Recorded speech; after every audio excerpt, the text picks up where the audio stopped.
interesting week in the market. A lot or a few companies reported earnings. For example, Broadcom, Oracle, and the market did some funny things. And I'm going to talk about that today on this episode. And a few things just the first thing I want to talk about is most people don't lose money because they're wrong. And last week I lost money because I stayed in a trade too long. Because not that I was wrong or wrong about something, it's because I let greed get the best of me. And that happens to all of us because when we see that money flowing in, we don't want to stop, right? And I was struggling to let go of something when I should have let go because I didn't follow my strategy. And my strategy literally said, get out here, but I didn't. I was like, you know what, let me just wait. And I let a right become a loss. And that is something that you need to, I'm going to draw for you. You always have two ways you can go. You can go left or you can go right. You can go this way or you can go that way. And I had something that was good where I was happy, and then I turned it into something where I was sad. Just like this. I went from happy to sad. And one thing I learned is when you're in profits, you can never lose if you take profits. Broadcom, I was in a Broadcom position and I was up. And I seen that it kept running up, knowing that it was close to all-time highs. And I was like, okay, earnings is coming out. What's the likelihood of this going further up? It did, because Broadcom is a very strong company. They beat earnings and expectations for next, or not expectations, they beat earnings, they're making money, everything is good. The problem was investors' expectation. It wasn't where they wanted it to be. So imagine a A+ student that gets 100% every time on a test. And then that one time they get 95%. And then everyone looks at them like, yo, you're dumb, bro. Like, how did you get that? Like, you're supposed to get 100. And that's how investors were treating Broadcom. Broadcom was at an all-time high of like 100 or $412, I believe. And then after the earnings dropped, they got to a $422. I'm like, yes, I was right. Then within like 2 minutes, it just went from $422 down to like $400 and below. I was like, what in the world just happened? I was dumbfounded. I was just shocked that this happened. And it went from being right to being wrong because I held too long. Instead of just saying, you know what, let me just sell. And instead of selling, I held it and I went from a winning position down to a losing position and literally lost everything on that one trade. And that was a valuable lesson for me because when you have a plan, you need to stick with it. It's just like if you're going on a trip, or imagine flying to one country to the next. You're going from here to, say, Africa. The pilot has a route to take. The pilot says, "Oh, let me just take this way because I think it's a bit faster." No, he follows the plan, the whatever they call it, but the map to get to that country. He doesn't deviate. Like turbulence and all that stuff, it's like, no, I'm gonna go through it. I have to go this way. It's gonna be a bit bumpy, but I'm gonna make it through. I don't say, okay, let me go this way because there's a less bit of turbulence this way. No, you have to go directly on the path it says. And that was up, and instead of just closing it and with the profit that I had, I wanted to make more instead of just saying, be grateful for what you made and stay with that.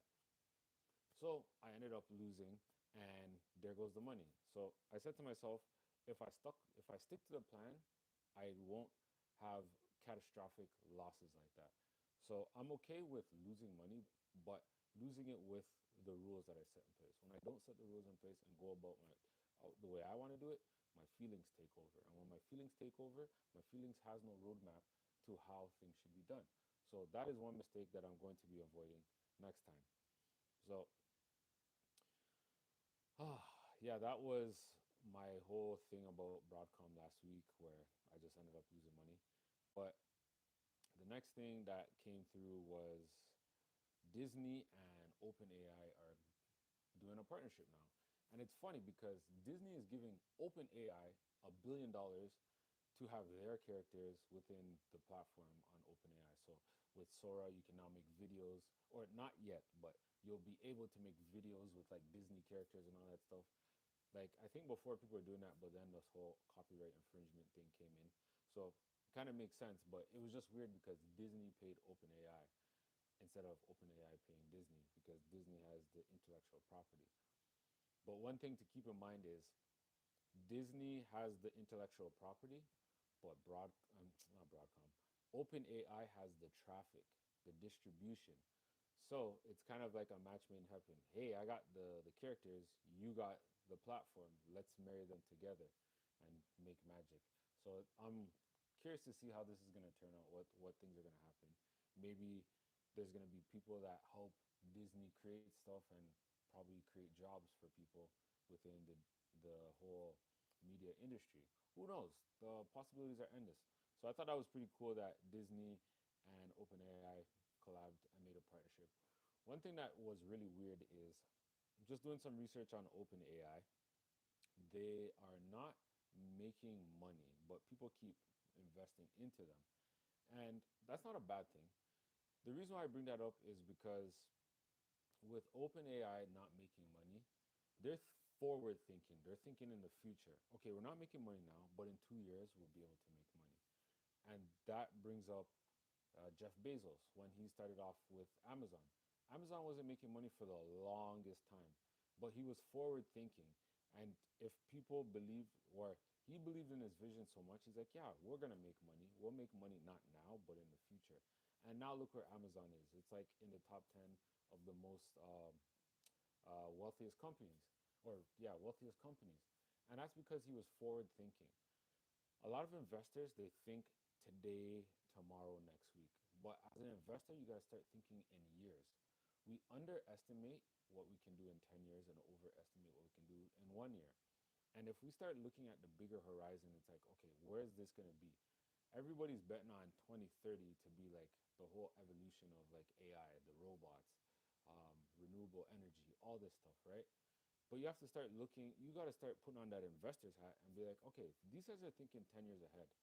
I need to be on their page and start thinking the same way. Because if I start thinking the way they do, I can start reaping the benefits that they are. It's just like when you plant a seed. A seed is not going to grow tomorrow. Depending on the type of fruit, it can take a while. I think an avocado takes like 2 years to grow. So if you want an avocado, you got to wait that time. You got to be patient with the market. You just let things do what they need to do. The hard part is putting your money into something and then just letting it do its thing. That's hard for you. It was easy for you when it's in a bank because the savings account, you know it's not going nowhere. You don't have to worry about it. But when it's in the market, it's a whole new shift for you. And it's like, oh, I don't know what to do. The sooner you start, the less of those jitters you'll get over. Like for my kids, I put money into I give them money to put into stocks and say, listen, just put it there for the long term. And I'm showing them the power of compounding. If you leave it now, later on it will be more. Instead of just giving them money to go buy toys and candy and all that stuff, it's like, no, put this in the stock market and let it grow.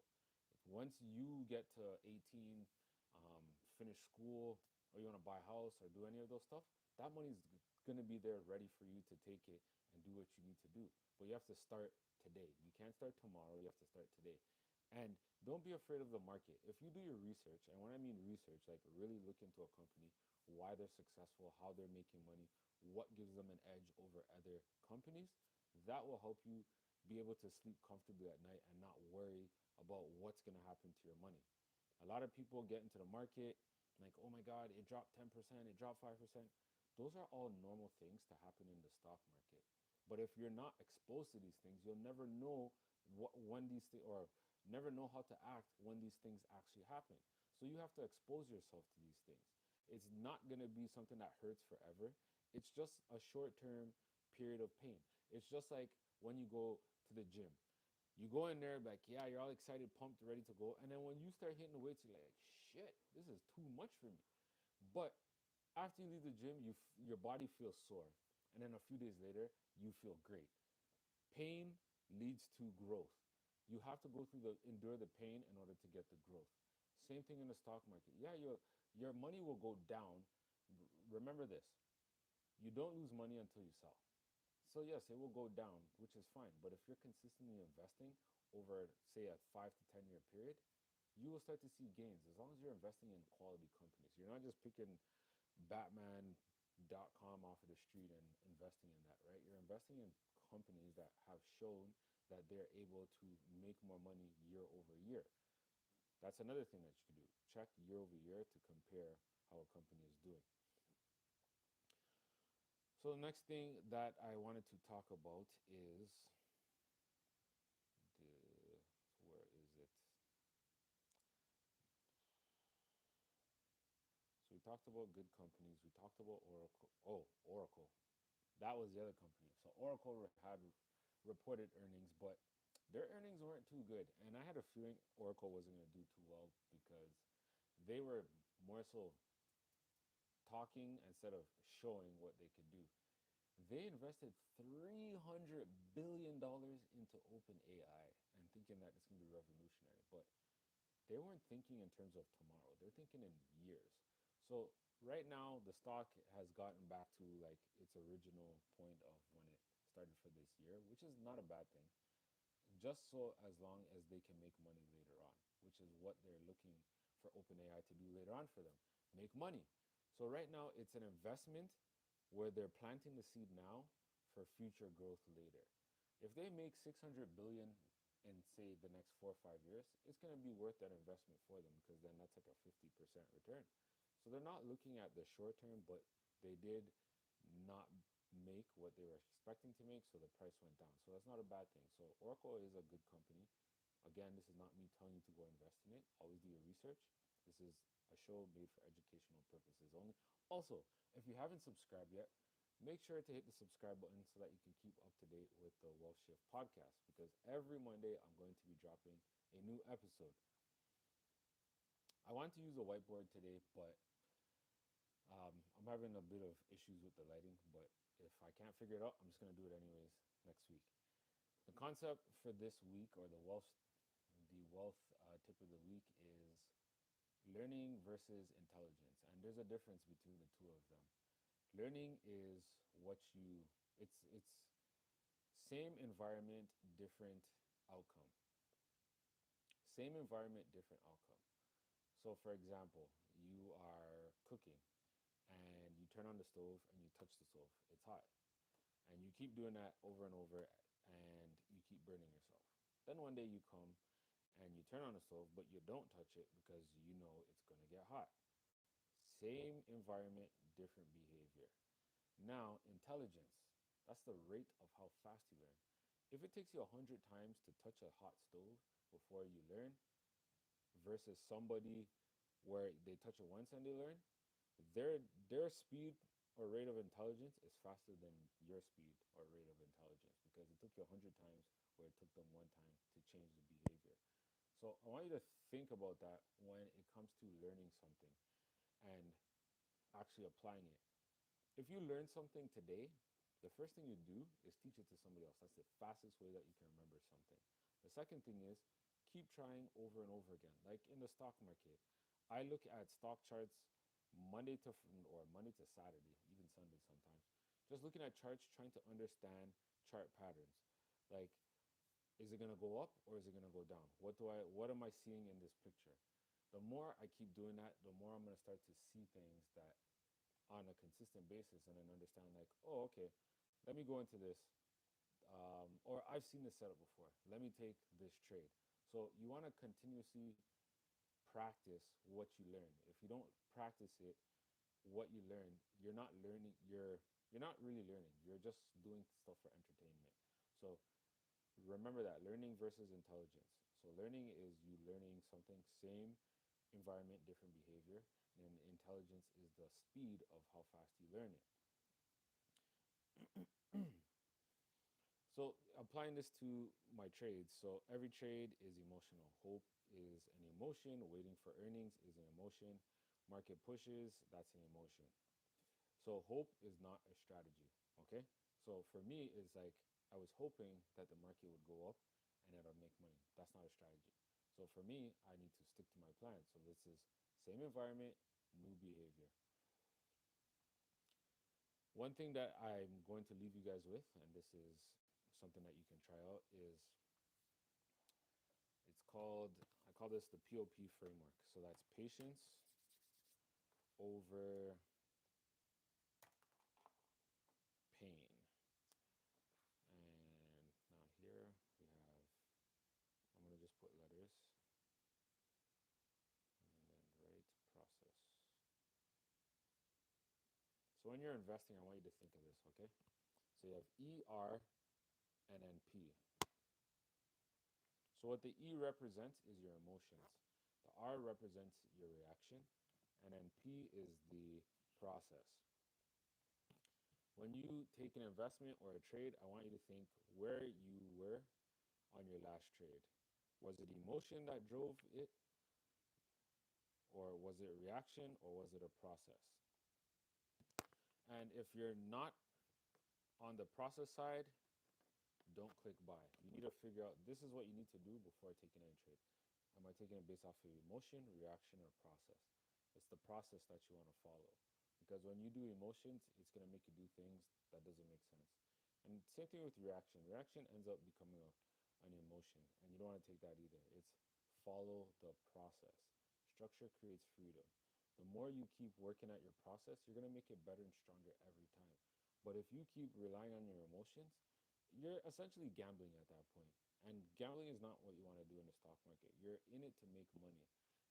A rule is never lose money in the stock market, but you'll always lose if you use emotions. Start using a process.